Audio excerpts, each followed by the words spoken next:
साथियों, जैसा कि हम सभी जानते हैं कि आज है 12 जनवरी। और 12 जनवरी हमारे लिए बहुत ही ख़ास दिन है। क्यों ख़ास दिन है, इसको हम लोग जानेंगे इस पूरे वीडियो में कि 12 जनवरी क्यों ख़ास है। हमने कभी न कभी ज़रूर एक नाम सुना होगा। कौन सा नाम? स्वामी विवेकानंद जी का। आपने सुना है कि नहीं, ज़रूर बताइएगा। स्वामी विवेकानंद जी का नाम ज़रूर सुने ही होंगे। तो 12 जनवरी जो है, 12 जनवरी हमारे लिए एक महत्वपूर्ण दिन होता है। क्यों होता है? क्योंकि 12 जनवरी को ही 1863 ईस्वी में स्वामी विवेकानंद जी का जन्म होता है। और कहाँ होता है? तो कोलकाता में होता है। कोलकाता में होता है। तो इसीलिए 12 जनवरी हमारे लिए ख़ास है। तो चलिए इस वीडियो में हम लोग एक एक कर स्वामी विवेकानंद जी के बारे में जानते हैं। उनका योगदान क्या था हमारे देश के प्रति, और उनकी मानसिकता क्या थी, सोच क्या था युवाओं के प्रति। तो ये सारी चीज़ें हम लोग इस वीडियो में डिटेल तरीके से कवर करेंगे। तो हमने तो जान लिया कि 12 जनवरी को स्वामी विवेकानंद जी का जन्म हुआ था। कब हुआ था? 1863 ईस्वी में। कहाँ हुआ था? तो कोलकाता में हुआ था। तो इसी को देखते हुए जो 12 जनवरी है, यहाँ पर युवा दिवस मनाया जाता है। भारत सरकार ने 12 जनवरी को ही युवा दिवस मनाने का घोषणा किया। और क्यों किया? तो क्योंकि ये युवाओं में नेतृत्व और नैतिक मूल्यों का विकास में अहम योगदान दिए। ठीक है, चलिए आगे देख लेते हैं कि कभी न कभी आप लोगों ने ज़रूर सुना होगा कि जिस ओर जवानी चलती है उस ओर जमाना चलता है। तो उसी का प्रत्यक्ष उदाहरण स्वामी विवेकानंद जी हैं। तो चलिए आगे देख लेते हैं। 12 जनवरी को युवा दिवस मनाया जाता है, हमने देख लिया। और ये महान संत थे, इंस्पायर करते थे यूथ को। अब आगे देख लेते हैं कि स्वामी विवेकानंद जी का संक्षिप्त जीवन परिचय।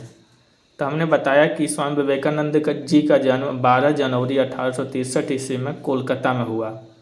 और ये शिष्य थे किसके? महान रामकृष्ण परमहंस के शिष्य थे, जो कि महान दार्शनिक व आध्यात्मिक नेता भी थे ये।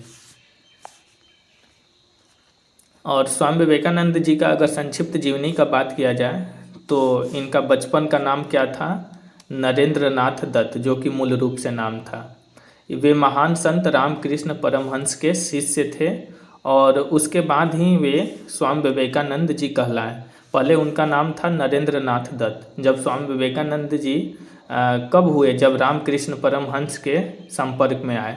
फिर 1863 ईस्वी में एक प्रमुख घटना है कि शिकागो में महासभा हो रही थी। किसके पर? धर्म पर। तो उन्होंने इसमें भाग लिया था। और 1897 ईस्वी में इन्होंने रामकृष्ण मिशन का स्थापना किया था। क्यों किया था? अपने गुरु के याद में। और वहाँ से शिक्षा, सेवा और आध्यात्मिक का उत्थान था मेन उद्देश्य इनका, रामकृष्ण मिशन बनाने का। तो रामकृष्ण परमहंस के याद में ही रामकृष्ण मिशन का स्थापना किए थे। कब किए थे? तो 1897 में। चलिए, उनका एक कहावत भी आप लोग ने ज़रूर सुनी होगी कि उठो जागो और लक्ष्य प्राप्ति तक रुको मत। ये बहुत ही प्रासंगिक कथन है स्वामी विवेकानंद जी का, जो कि हमारे युवा में या किसी भी वर्ग के लोगों में प्रेरणा का स्रोत बनता है।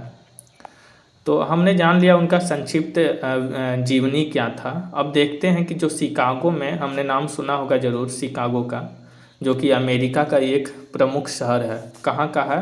अमेरिका का। अमेरिका का प्रमुख शहर है। तो वहाँ इन्होंने भाग लिया था। किसमें? धर्म महासभा में। कब हुआ था? 11 सितंबर को।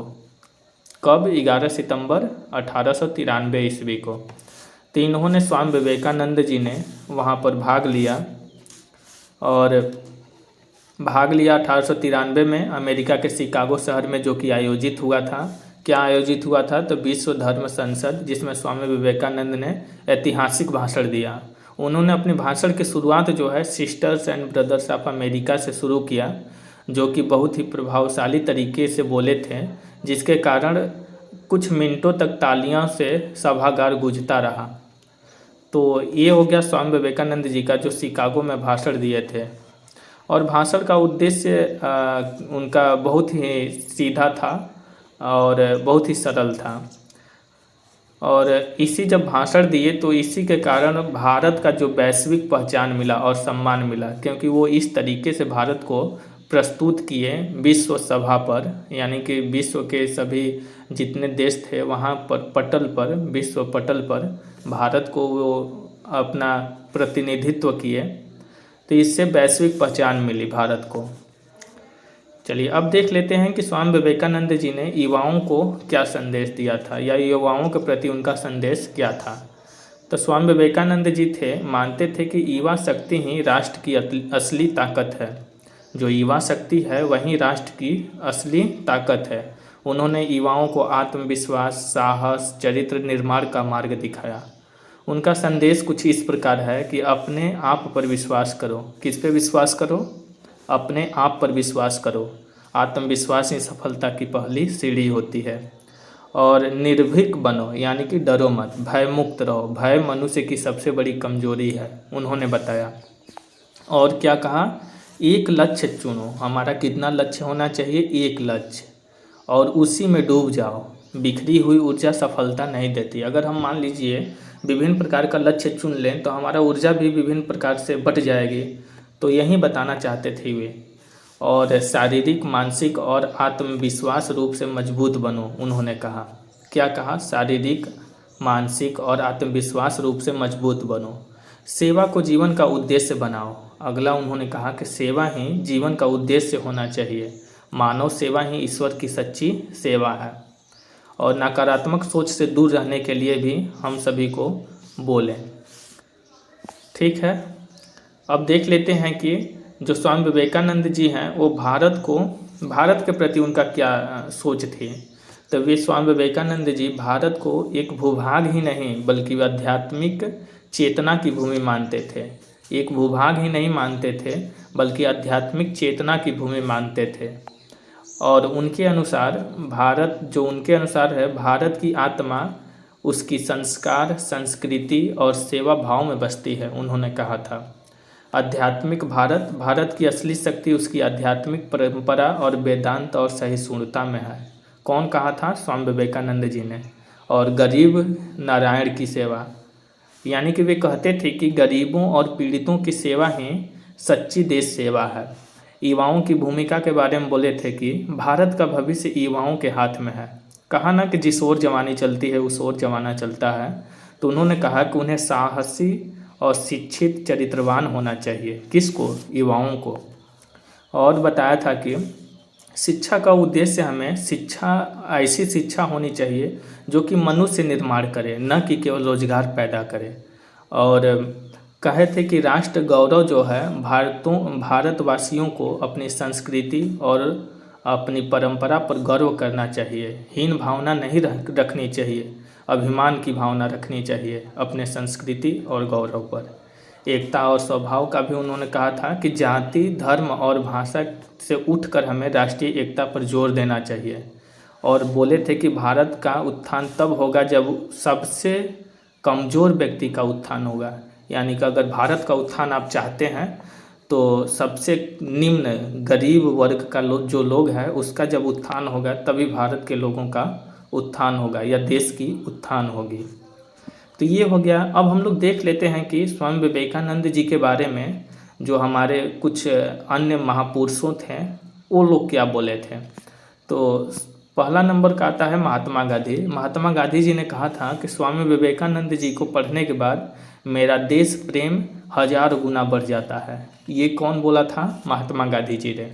रविन्द्रनाथ टैगोर कहते हैं कि भारत को अगर आप जानना चाहते हैं तो सबसे पहले स्वामी विवेकानंद जी को पढ़िए। क्यों पढ़िए? क्योंकि उसमें सब कुछ सकारात्मक है। किस में? स्वामी विवेकानंद में। सुभाष चंद्र बोस जी कहते हैं विवेकानंद आधुनिक भारत के निर्माता हैं। आधुनिक भारत का निर्माता कौन बोला था? सुभाष चंद्र बोस जी ने। डॉक्टर सर्वपल्ली राधाकृष्णन बोलते हैं कि स्वामी विवेकानंद ने भारतीय दर्शन को विश्व मंच पर प्रतिष्ठा दिलाई। और जैसा कि हम सभी जानते हैं कि वो शिकागो वाला भाषण हुआ था तो उसमें बहुत ही योगदान हुआ था। किसका? स्वामी विवेकानंद जी का। किसमें?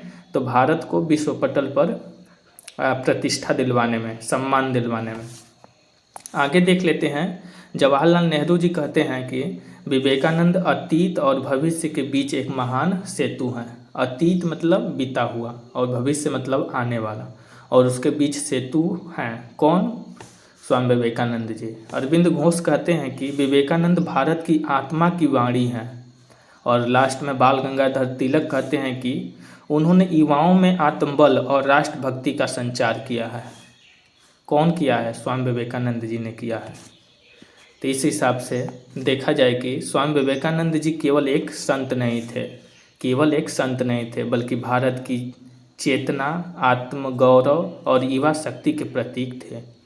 इसलिए भारत के हर महान नेता और विचारक से उन्हें राष्ट्र निर्माण के रूप में स्वीकार करना चाहिए और उन्हें प्रेरणा भी लेनी चाहिए। इतना कुछ जानने के बाद हम लोग जान लेते हैं अवसार यानी कंक्लूजन क्या था। तो स्वामी विवेकानंद के अनुसार जो शिक्षा होनी चाहिए, मनुष्य निर्माण करना चाहिए, न कि रोजगार। सेवा होनी चाहिए, सच्ची देशभक्ति होनी चाहिए, गरीबों की सेवा होनी चाहिए, और युवा जो है भारत का भविष्य है। उनका अमर संदेश आज भी हमें प्रेरणा देता है। कौन सा अमर संदेश है? उठो, जागो और लक्ष्य प्राप्ति तक रुको मत। जैसे कि हम सभी विकसित भारत की बात कर रहे हैं, तो विकसित भारत का जो सार है ये स्वामी विवेकानंद जी के इन्हीं चंद शब्दों में छिपा हुआ है। उठो, जागो और लक्ष्य प्राप्ति तक रुको मत। हमारा विकसित भारत भी 2047 तक जो लक्ष्य है उसका सार इसी शब्दों में छिपा हुआ है। और अंतिम में हम बात करें तो स्वामी विवेकानंद जी केवल एक संत नहीं थे, हम सभी जान गए। वे भारत की चेतना, आत्मगौरव और युवा शक्ति के प्रतीक थे। उन्होंने युवा को आत्मविश्वास, साहस, चेतना और चरित्र निर्माण का मार्ग दिखाया है। उनका मानना था कि शिक्षा मनुष्य का निर्माण है, साधन नहीं है। सेवा ही सबसे सच्ची देशभक्ति है, गरीबों की सेवा। और भारत का उत्थान युवाओं के जागरण से होगा, यानी जब तक युवा वर्ग जागृत नहीं होगा तब तक भारत का निर्माण नहीं हो सकता। उनका अमर संदेश आज भी तो हमें प्रेरणा दे ही रहा है। और लास्ट में हम